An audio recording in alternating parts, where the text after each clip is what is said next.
सिंधुदुर्ग जिल्ह्यात प्रथमच ओरोस इथं Mahindra first choice multi brand car service workshop Jaitapkar automobiles.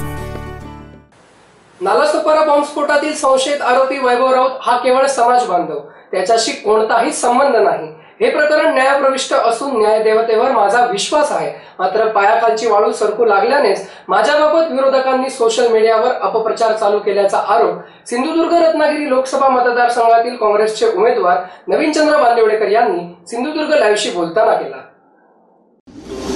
Jaitapkar builders and developers 20 वर्षांपासून गृहस्वप्न साकार करणारं एक नातं विश्वासाचं।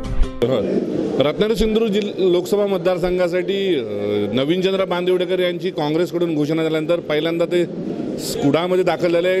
काँग्रेसकडून भव्य स्वागत त्यांचं करण्यात आलं आहे। मात्र आज संपूर्ण दिवस चर्चेत राहिला आहे तो वैभव राऊत यांच्या बॉम्बस्फोटातील जो आरोपी आहे नालासोपारा, याला कुठेतरी पाठिंबा दिल्यामुळे सोशल मीडियावर अनेक पोस्ट व्हायरल होत आहे। आपल्यासोबत बांदिवडेकर साहेब, काय सांगाल नालासोपारा बॉम्बस्फोटामधला वैभव राऊत जो आरोप आहे याची कुठेतरी तुम्ही पाठराखण केलेली होती, या संदर्भात सोशल मीडियात व्हायरल होत आहे, काय सांगाल या संदर्भात?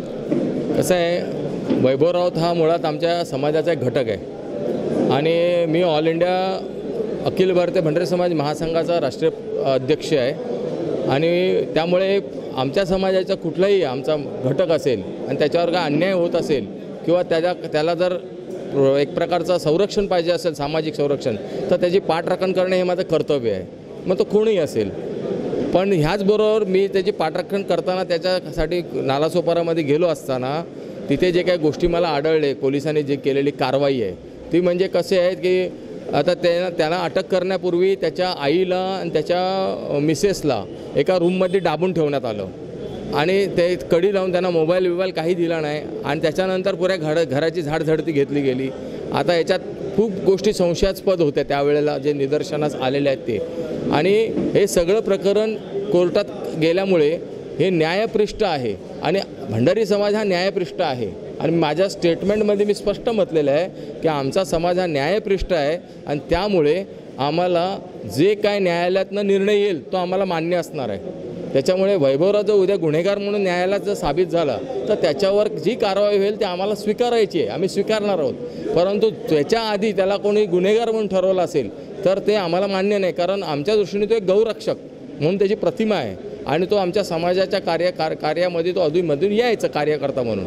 आमच्याकडे एक नाही हजारो शेकडो कार्यकर्ते आहेत, तर ह्याच्यात तो एक असायचा आणि त्याच्यावरती काय प्रसंग आला आहे आणि त्यांनी जर आम्हाला आवाहन केलं तर माझा अध्यक्ष या नात्याने त्याला प्रोटेक्शन करणं किंवा त्याच्या बाजूनी उभं राहण्याचं काम करतो, पण न्यायालय पद्धतीने न सोडता नाही, न्यायपृष्ठ पद्धतीनेच आम्ही त्याच्या बाटूशी उभे राहिलो किंवा कुठला हानेमारी किंवा हंगामा किंवा धुमाकूळ असं काही केलेलं नाही आहे आणि जे काय लोकशाही पद्धतीने करायला पाहिजे त्या पद्धतीने आम्ही आमचं ॲजिटेशन होतं ते त्या पद्धतीने केलेलं आहे। आता काय माहिती आहे, तो गौरक्षक आहे, सनातनचा तो कार्यकर्ता आहे म्हणून बांदिवडेकर तिकडे गेले। आता एवढ्या दिवसात बांदिवडेकर सनातनचा माणूस आहे, कोण बोलत नव्हता। बांदिवडेकरनं काँग्रेसचं तिकीट मिळालं, उद्या इकडचं एक केपेबल उमेदवार ठरतो आहे, निवडून येऊ शकतो आहे, असं म्हटल्यावर जे काय सोशल मीडियामध्ये करावं लागतं ते सगळं करण्यात येतं आहे। हे नथिंग न्यू फॉर अस, हे असं सगळं चालत असतं आणि त्याच्यामुळे हे केल्याने काय सिद्ध होत आहे का बांदिवडेकर सनातन बरोबर गेला आहे का सनातनचा मेंबर आहे, त्यांनी ते पण पुरावे द्यावे ना का मी कुठे सभासद आहे, मी कुठली सनातनची एक मीटिंग अटेंड केली आहे, असे कुठे काही पुरावे आहेत का? फक्त एक त्याला सपोर्ट करण्यासाठी मी गेलेलो असताना तो केवळ मुद्दा बनवून जर मी सनातनवाला आहे असं जर तो म्हणत असेल तर हे जनतेने ठरवावं ना। माझं कर्तव्य मी केलेलं आहे, आपल्या बांधवाला संरक्षण देण्याचं किंवा त्याच्यावर अन्याय होऊ नये ह्या दृष्टीने मी तर त्याच्या पाठराखण करत असेल। हे जर माझा दोष असेल तर समाजाने ठरवावं की हा दोष आहे म्हणून, हे माझ्या पद्धतीने मी काम केलेलं आहे, याचा अर्थ माझा सनातनशी काही संबंध असं कशाला लावतो आहे? आणि मी स्पष्ट सांगतो, मी कधीही सनातनचा मेंबर नव्हतो, मी कुठलीही त्यांची सभा अटेंड केलेली नाही आहे, हे स्पष्टीकरण द्यावं लागतं आहे कारण ज्या पद्धतीने हा विषय उचलला जातो आहे त्यामुळे मला असं क्लिअर कट सांगावं लागतं की मी सनातनचा मेंबर पण नाही आहे किंवा सनातनची कुठली सभाही मी कधी अटेंड केलेली नाही आहे। हो, निश्चित वाटतं ना, कारण काय एक क्लीन चरित्राचा मनुष्य आहे, त्याच्यावर एक कुठला डाग नाही आहे। असा तुम्हाला प्रतिस्पर्धी मिळाल्यानंतर तुम्हाला चिंता वाटणारच आहे। तुमची 5-5 वर्षाची टर्म झालेली आहे, तुम्हाला असं दिसतंय का चित्रात बांदिवडेकरवरती काय बोट ठेवण्यासारखं काय मिळतं आहे का? तर नाही मिळत आहे. तर काय बगलबुवा करायचा तर सनातनचा हा हे आहे म्हणून. अरे सनातनचं काय तर तुम्ही हे द्या, पुरावे द्या. नुसतं शब्दांनी बोललं म्हणून, तोंडाने बोललं म्हणून काय पुरावे सिद्ध होत नसतात. म्हणून मला काय असं म्हणायचं आहे, जे कोण असे आरोप करतात त्यांनी पुरावे द्यावेत. त्यामुळे एक खोटे आरोप करण्यास सोपं आहे, ते सिद्ध करणंच फार कठीण असते. ते आरोप पुरावे सहित दिले तर त्याला कोणतरी रिस्पेक्ट करेल.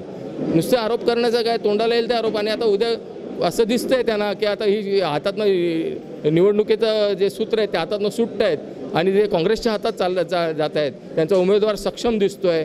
उमेदवाराची पाठी जो मॉब आता उभा राहतो आहे इथल्या जिल्ह्यातला जो लोकांचा जो उत्साह दिसतो आहे हा त्यांना घातक वाटायला लागला आहे. म्हणून कुठेतरी अडचणीत आणायचं बांदिवडेकरांना, हे काम आहे, दुसरं काही नाही आहे. साहेब हे जे काय घडतं आहे याच्यानं असाच अर्थ निघतो ना.